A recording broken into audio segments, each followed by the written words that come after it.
قرارداد پاکستان قرارداد لاہور کے مسودہ کا خالق غالباً بہت کم لوگوں کو اس کا علم ہے کہ قرارداد لاہور کا اصل مسودہ اس زمانہ کے صوبہ پنجاب کے یونینسٹ وزیر اعلیٰ سر سکندر حیات خان نے تیار کیا تھا۔ یونینسٹ پارٹی اس زمانہ میں مسلم لیگ میں ضم ہو گئی تھی اور سر سکندر حیات خان صوبہ پنجاب مسلم لیگ کے صدر تھے۔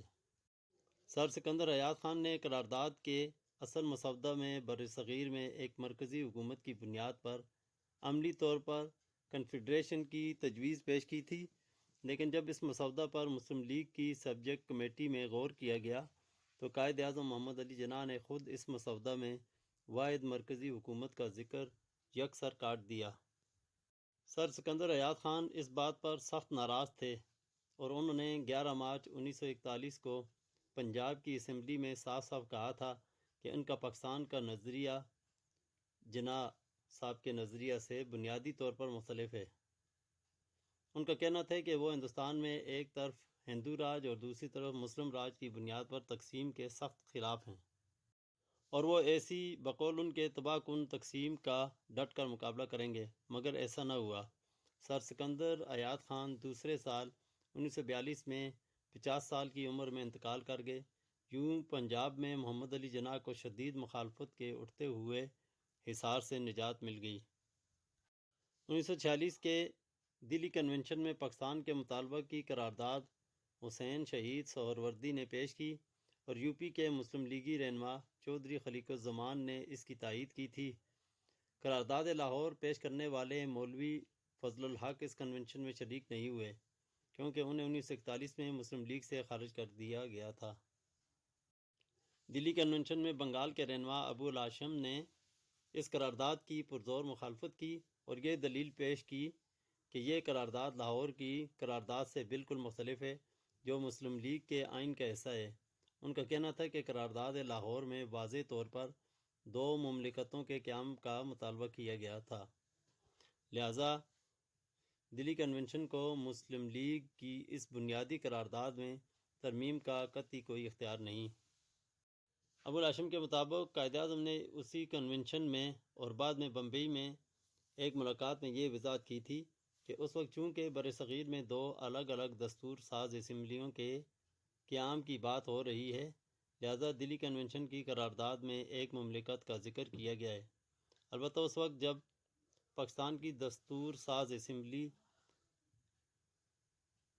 آئین مرتب کرے گی تو وہ اس مسئلے کی حتمی ثالث ہوگی اور اسے دو علیحدہ مملکتوں کے قیام کے فیصلہ کا پورا اختیار ہوگا۔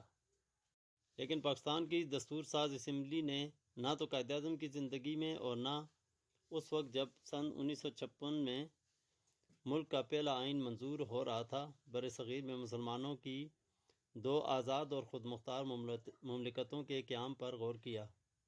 25 سال کی سیاسی اتھل پتھل اور کشمکش اور 1971 میں بنگلہ دیش کی جنگ کی تباہی کے بعد البتہ برصغیر میں مسلمانوں کی دو الگ الگ مملکتیں ابھریں جن کا مطالبہ قرارداد لاہور کی صورت میں آج بھی محفوظ ہے۔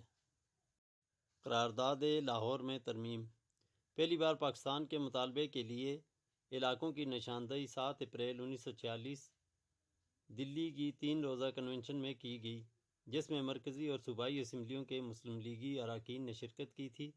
اس کنونشن میں برطانیہ سے آنے والے کیبنٹ مشن کے وفد کے سامنے مسلم لیگ کا مطالبہ پیش کرنے کے لیے ایک قرارداد منظور کی گئی تھی، جس کا مسودہ مسلم لیگ کی مجلس عامہ کے 2 اراکین چودھری خلیق الزمان اور ابو الحسن اصفہانی نے تیار کیا تھا۔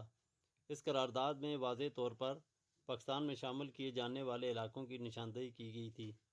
شمال مشرق میں بنگال اور آسام اور شمال مغرب میں صوبہ پنجاب، سرحد، سندھ اور بلوچستان۔ تعجب کی بات ہے کہ اس قرارداد میں کشمیر کا کوئی ذکر نہیں تھا، حالانکہ شمال مغرب میں مسلم اکثریت والا علاقہ تھا اور صوبہ پنجاب سے جڑا ہوا تھا۔ یہ بات بے حد اہم ہے کہ دلی کنونشن کی اس قرارداد میں دو مملکتوں کا ذکر یکسر حذف کر دیا گیا تھا، جو قرارداد لاہور میں بہت واضح طور پر تھا۔ اس کی جگہ پاکستان کی واحد مملکت کا مطالبہ پیش کیا گیا تھا۔